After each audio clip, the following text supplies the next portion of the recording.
Hi, it's Bruce. It's Sunday, November 22nd, 2015. I'm back. I haven't done a video in about 7 months. There's a lot of reasons I haven't done a video in 7 months, but I won't go into them.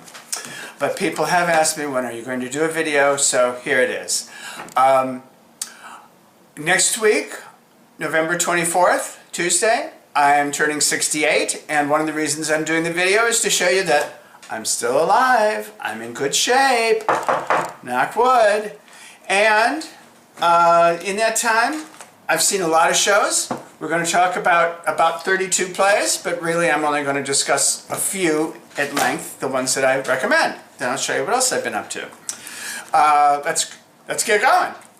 We went back to Broadway to see Hamilton. We had seen it off-Broadway at the Public. It's the best thing, I won't say ever, but it's the best thing almost ever. Loved it. It's even better on Broadway at the Richard Rodgers Theater. It seems to fit better, it plays better, the cast is wonderful, the CD's wonderful, everything's wonderful about it. There's enough hype on that show, you don't need to hear any more. But I would go back and see it again. I'd like to see the alternate guy that plays Hamilton. I'd actually pay full price to see him too. Yesterday, we saw a very funny, very moving, and very nice show at Manhattan Theater Club called Ripcord. About two older women who share a room together in a retirement home, and it's very funny. It's Holland Taylor and Mary Louise Burke, and it runs 2 hours, and it's highly recommended. These are going to be brief. King Charles III. Loved it. It's really good. It's written in sort of Shakespearean verse, but it's about today's royal family and Charles ascending the throne. And it's like really tragic. It's wonderful. I was expecting, it's got funny moments and it's very clever, but it's really a terrible tragedy. And it's epic. It's a brilliant cast. It's from London, and go see it. Excuse me, I haven't talked in 7 months. Sylvia, a real fun revival of the Off-Broadway play by A.R. Gurney, starring Matthew Broderick. Oh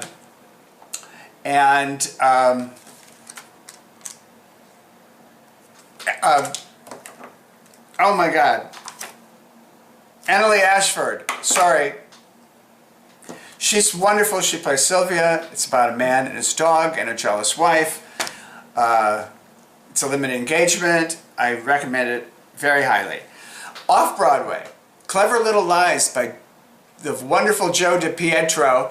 It's a one-act, like a 90-minute play starring Marlo Thomas. It's funny, it's clever, it's, again, same thing as Sylvia, and winds up being moving. Joe DiPietro has formulated a new play that is a family comedy, kind of outrageous. Marlo Thomas is hysterical, and then it has a twist, and I won't tell you more about it, but it's, I think, running to March at the West Side Arts Theater. Clever Little Lies, and it was wonderful to see Marlo Thomas on stage. These are halfway recommended for performances. Fool for Love with Nina Arianda and, oh my God, I'm having, see, I should have taken notes. Sam Rockwell. I love Sam Rockwell. Couldn't think of his name. Fool for Love, revival of the Sam Shepard play. See it for those two. It's a very odd play. Some people don't like it. I think it's kind of interesting. Arthur Miller's new production, A View from the Bridge. It's a British production by a British director, and it's got really good performances. It's done very minimalistically. It's done like a Greek tragedy. It left me kind of cold, but I like the performances. I liked the idea, but I really preferred the previous one with Liev Schreiber and Scarlett Johansson. So I remember their names. So those are the things that are currently running that I would highly recommend. Also, Dames at Sea. It's fun. I don't think it's doing that well at the box office. It's a cute, it's a revival of that little tiny off-Broadway musical that was done 40 years ago that got Bernadette Peters on her way. And it's at the Helen Hayes Theater. It's like a cast of 7, and it's a spoof on Hollywood movies. I love the score.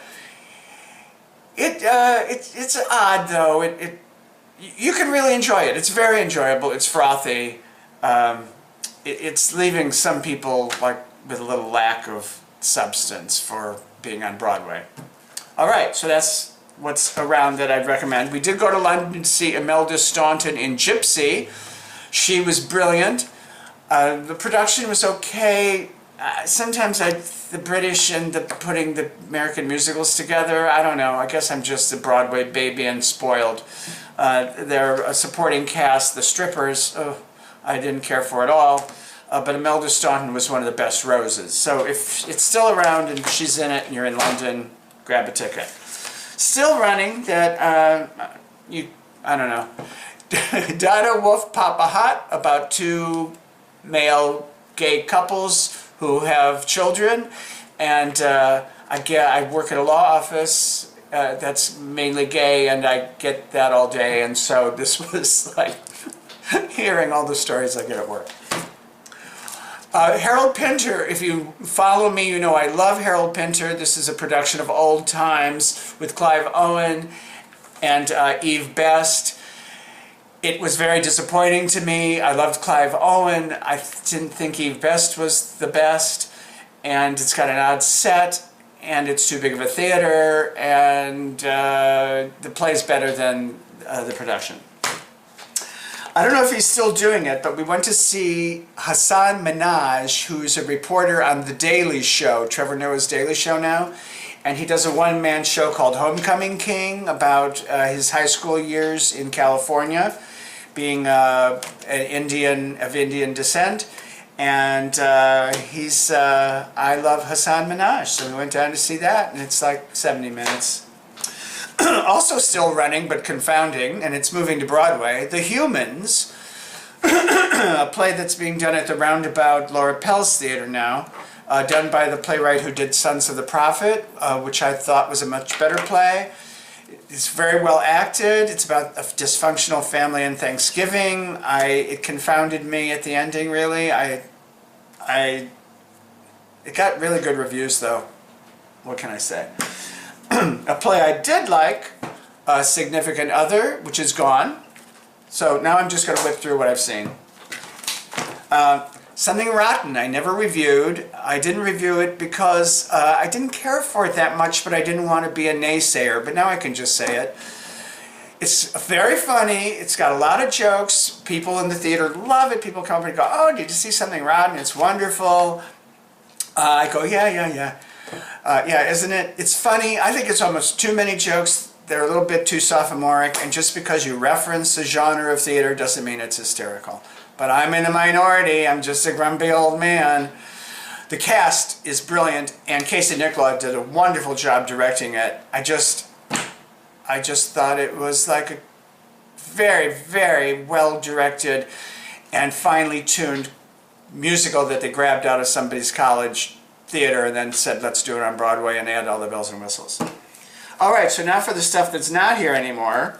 Oh, Dr. Zhivago, 3 hours I lost of my life. Dr. Zhivago the musical.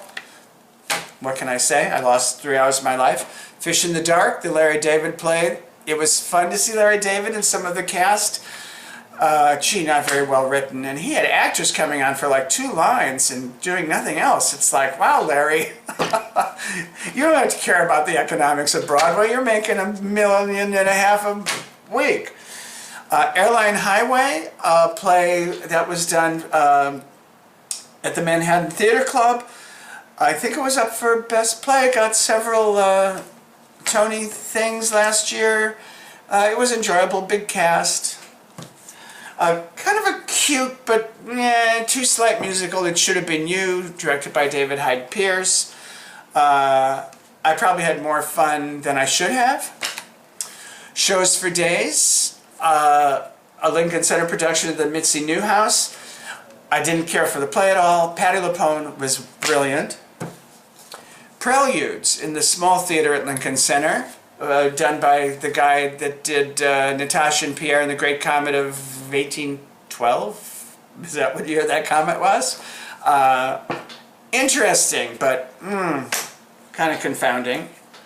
Another Manhattan Theater Club play of good stock. I remember Alicia Silverstone being in it. I remember not caring for it too much.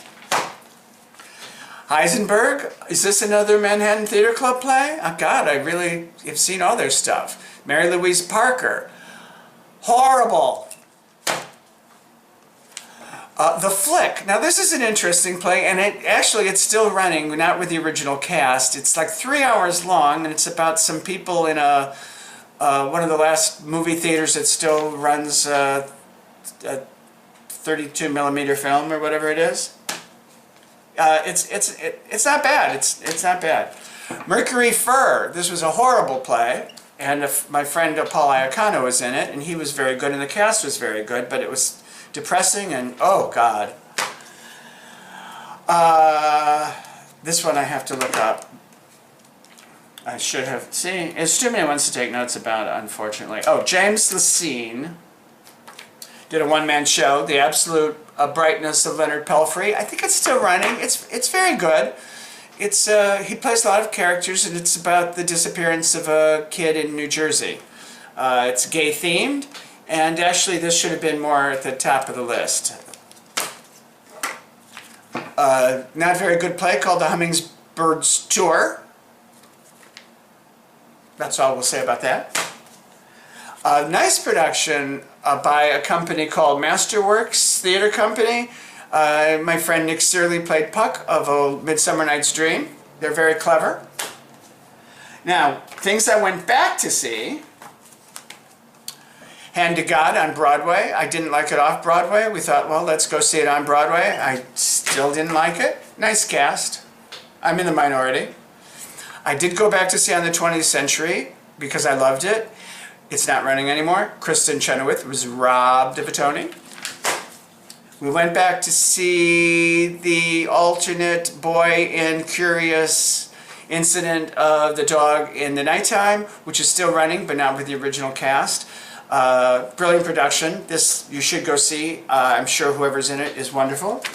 And we went to Algonquin for a short week, shorter than a week, and went to the Algonquin Playhouse, a wonderful old playhouse, to see a production of Nice Work If You Can Get It. In supporting roles were Sally Struthers and Brenda Vaccaro. We got to meet Joe DiPietro, who wrote it, and got to go backstage and meet Sally and Brenda. And that's what I've been doing for 7 months. What have you been up to? Maybe I'll see you back here. Maybe I'll continue doing this stuff. Thanks for listening.